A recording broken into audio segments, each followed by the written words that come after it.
All right, you might not think that this news story is all that big of a deal until you actually put it together in context of what's happening, not just in the United States of America, but all over the world. And this is why I think this story is worthy of attention. Now, I'm reading an article in Zero Hedge. I'm going to read the top of it. It says, the state of the U.S. consumer, AT&T crashes as Americans can't afford to pay their bills.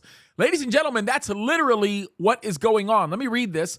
It says, shares of AT&T fell on Thursday after CEO John Stankey said that customers are starting to put off paying their phone bills, which resulted in the wireless carrier cutting this year's forecast for free cash flow by $2 billion. And that's coming straight out of Bloomberg, which of course is very accurate in the sense that what they are doing is simply regurgitating what is being said by the company's CEO, whether it be in their online shareholder meetings, or that kind of a thing. But it's bad, right? It's getting very, very bad. Let me read another portion of this article. It says, a weakened consumer adds to pressure facing AT&T, which has already taken hits from its deeply discounting new phones and capital outlay on network equipment. So what that basically means is they have basically subsidized the cost of people coming in to these contracts by paying for their stuff so that they don't have to put up a bunch of money up front.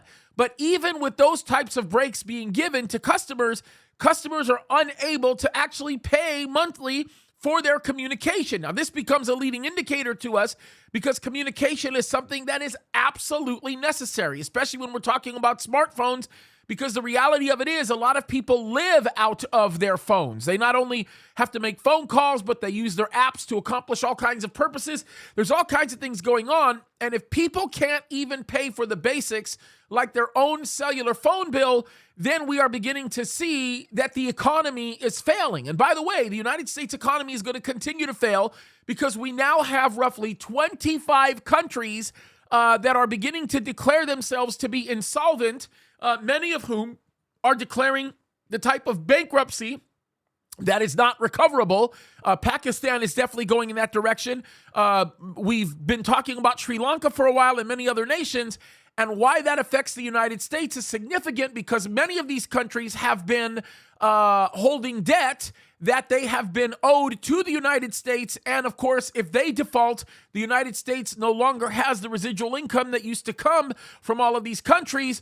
And the United States is becoming inconsequential with the rest of the world. Now, why is that such a big deal? Because if the whole world becomes insolvent and is incapable of being able to facilitate the cash necessary to be able to pay off debts, especially because of the marked inflation and all the cash that's being printed and so on and so forth, especially with all of these fiat currencies, we are going to find ourselves in a place where the whole world is going to have to flip it all over and reset into a new global market, which will involve zero cash. It will have no cash. And that means we are quickly headed towards the economy of the Antichrist, folks. That's exactly what it means. Revelation 13 is well on its way.